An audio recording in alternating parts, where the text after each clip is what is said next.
अस्सलाम वालेकुम dear students, welcome back. Dear students, आज हम क्लास 10th फिज़िक्स का एक और टॉपिक डिस्कस करेंगे।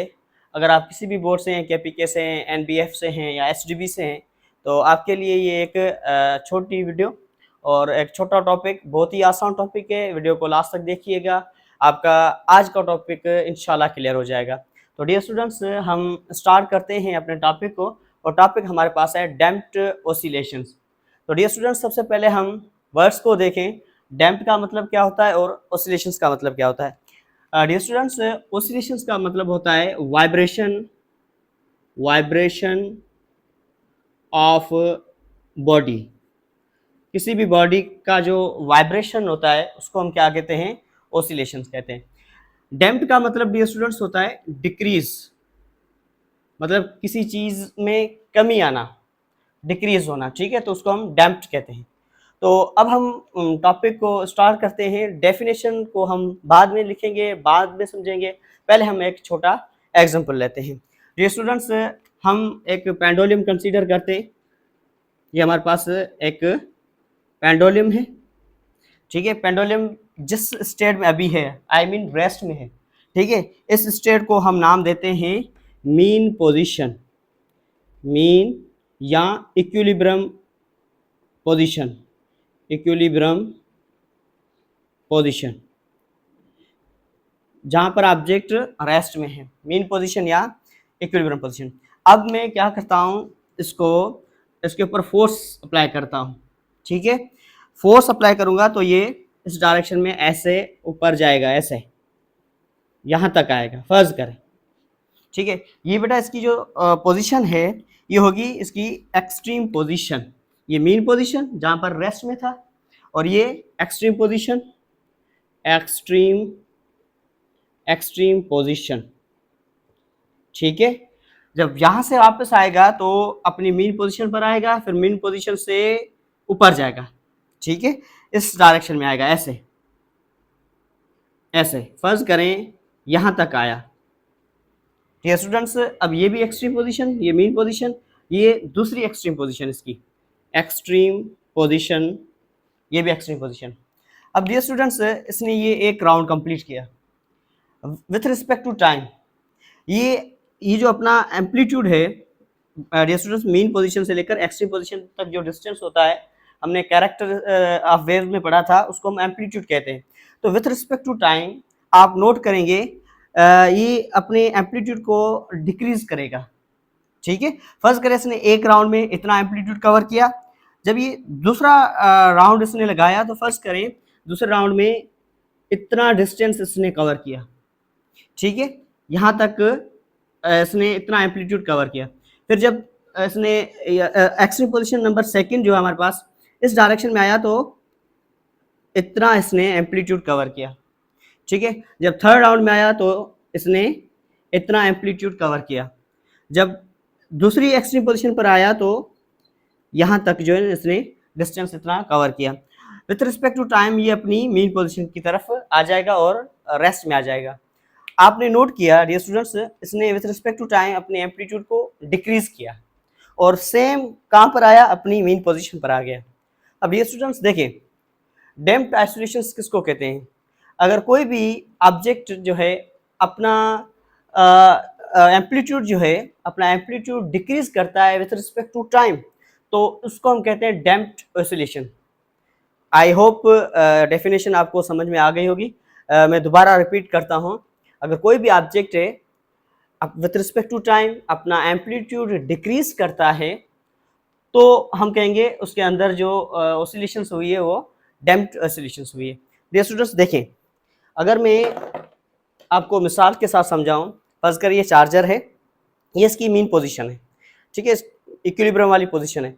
अब यहाँ से अगर मैं इसके ऊपर फोर्स लगाता हूँ या इसको मैं शिफ्ट करता हूँ एक्सट्रीम पोजीशन पर, जैसे ही छोड़ूंगा तो ये देखें इसके अंदर ऑसिलेशन या वाइब्रेशन प्रोड्यूस हो रही है, लेकिन विथ रिस्पेक्ट टू टाइम इसकी जो एम्पलीट्यूड है वो डिक्रीज होता जा रहा है, और एक ऐसा पॉइंट आएगा जहाँ पर ये रेस्ट में आ जाएगा, ठीक है। दूसरा मिसाल देखें, अगर मैं यहाँ से इसको छोड़ता हूँ, ये भी देखें विथ रिस्पेक्ट टू टाइम दोबारा जो है ना मुझे इसने टच नहीं किया, क्यों? क्योंकि इसका एम्पलीट्यूड डिक्रीज हुआ। अब डियर स्टूडेंट सवाल ये होता है कि ये डिक्रीज क्यों होता है, एम्पलीट्यूड जो है ये डिक्रीज क्यों होता है। तो डियर स्टूडेंट्स इसका रीज़न ये है एयर रेजिस्टेंस की वजह से, फ्रैक्शनल फोर्स एयर रेजिस्टेंस की वजह से ये अपना एम्पलीट्यूड जो है वो डिक्रीज करता है। तो इस वजह से ये अपनी मीन पोजीशन की तरफ आता है। तो डियर स्टूडेंट्स हम इसकी डेफिनेशन कैसे लिखेंगे, इसकी डेफिनेशन लिखेंगे सच oscillation such oscillation such oscillation in which amplitude decrease due to fractional force with respect to time is called damped oscillation। ठीक हो गया बेटा। तो ऐसा ओसिलेशन जिसमें किसी भी ऑब्जेक्ट का फ्रैक्शनल फोर्स की वजह से एम्पलीट्यूड डिक्रीज हो विथ रिस्पेक्ट टू टाइम, तो ऐसे ओसिलेशंस को हम नाम देते हैं डैम्प्ड ओसिलेशंस। अब ये स्टूडेंट्स देखें, अगर हम ये एक्सट्रीम पोजीशन फर्ज करें, पॉजिटिव कंसीडर करते हैं ऐसे, तो ये हमारे पास नेगेटिव होगी।